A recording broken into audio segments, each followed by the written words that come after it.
Hi, international students to Canada and prospective international students to Canada. How is it going? I trust you're hanging in there like the champions that you are. So there's lots and lots that have happened in the international student space here in Canada, and we anticipate that a few more things may still happen before year end. I've been keeping my ears on the ground because this 2024, it get as it be. But we're staying positive as always. So, what are those things that could happen, especially with international students? Well, there have been some talks that RCC is considering certain changes for the post graduation work permit for international students. My dear, I know. What international students do them, Abi?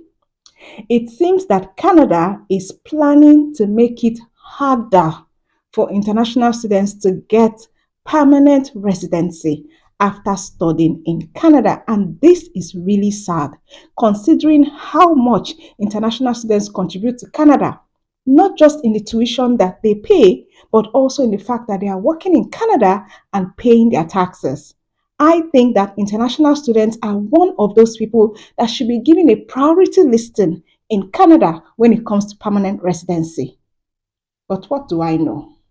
Now, if you're like me, you probably know just how crucial the PGWP is for international students. It's like the golden ticket to work opportunities after graduation. And let's face it, we love it. But like we have seen recently, change is the only constant thing in life. So there are some possible changes to the PGWP that could impact both current and future international students.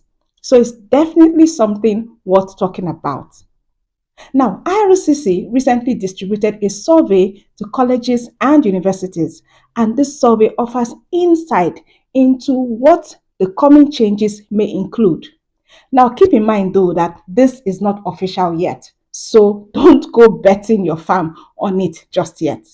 In today's video, let's dive into what these changes might entail and what they could mean for you as international students that are already studying here, as well as for those that are planning to join us in the future.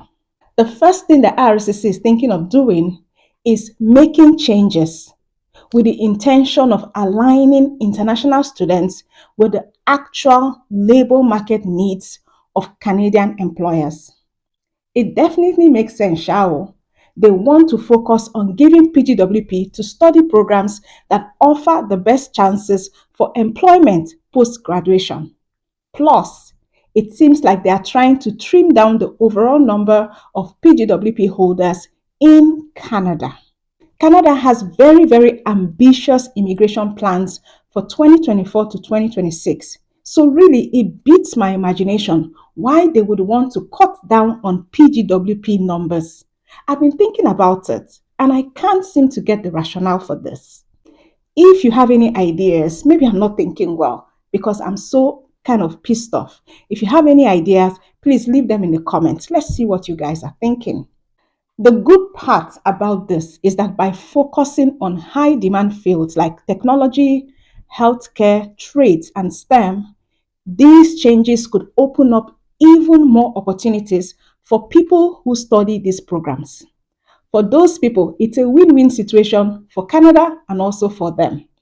Now, what about those who are not studying these programs? What are their chances? Will they still get permanent residence? Will they still get PGWP? What's going to happen to them? The answer is really, I don't know.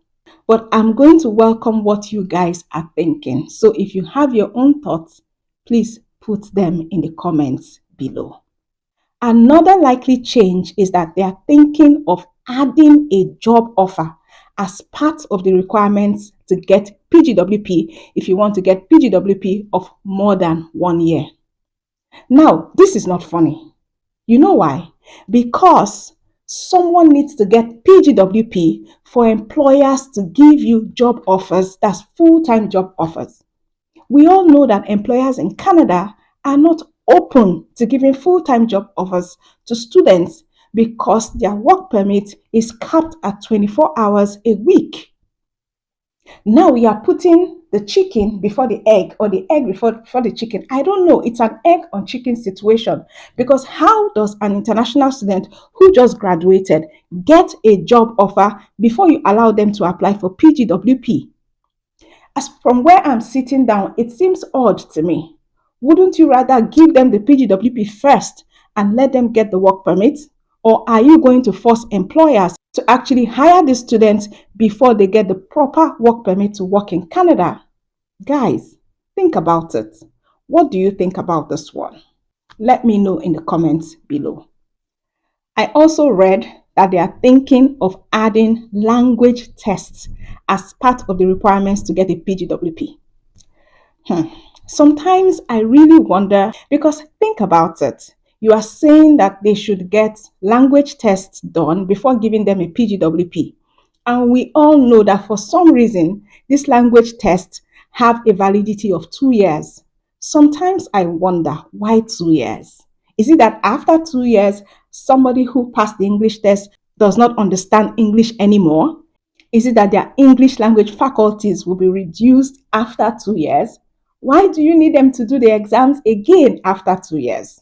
So this is the situation the way I see it. Someone has to take the language test to get their PGWP. PGWP is anywhere from 1 to 3 years. So if this person has a 3-year PGWP, that means that by the time that they are due to apply for permanent residence, their IELTS or their CELPIP, or even if they did the French exam, would have expired or would have been nearing expiring. They have to do that exam again. I don't think it makes economic sense. I don't think it makes common sense as well. I know that RCC has the best intentions for Canada as well as these international students. That's what I believe. But sometimes the modalities might be off. Asking international students to actually do the English language test before getting PGWP, in my opinion, is off. Guys, what do you think about that? That is the third change that is likely to happen with regards to post-graduation work permit for international students. Now, there are a couple of other changes that I've heard that are likely to happen as well. But these ones are the 3 big ones that I just wanted to touch on in today's video. If you're an international student in Canada who hasn't applied for a post-graduation work permit yet, or you're planning to come study in Canada, these are the changes. This is the reality that might be facing you and looking you squarely in the eye pretty soon. The reason why I'm bringing this up now is that you need to start planning. You need to be aware of what is going to happen and you need to start planning. If you haven't come to Canada yet, maybe you should look at studying some of these high demand occupations, but that's only if you qualify for it. If you didn't qualify, then there's nothing you can do, right? Hopefully, RCC will deliberate a bit more and get the opinion of students and even the colleges and universities before going ahead with these plans. Hopefully, we pray so. So I know you might be asking, when is all of this going to happen? Well, as for the timeline, that's still up in the air. But one thing is for sure, change is on the horizon. And it's up to us to embrace it with open arms as much as we can. It's also up to us to stay positive and make the best of whatever situation that RCC throws at us. So let us stay informed, stay engaged, and stay positive as we embark on this, exciting journey that it might be. As soon as things become clearer or I get more concrete news about this, I will be sure to update you guys. Guys, I feel you. And if you're an international student or planning to be an international student, I know that good things are going to be on the horizon. Things might look a bit tough now, but it's going to get better. Trust me.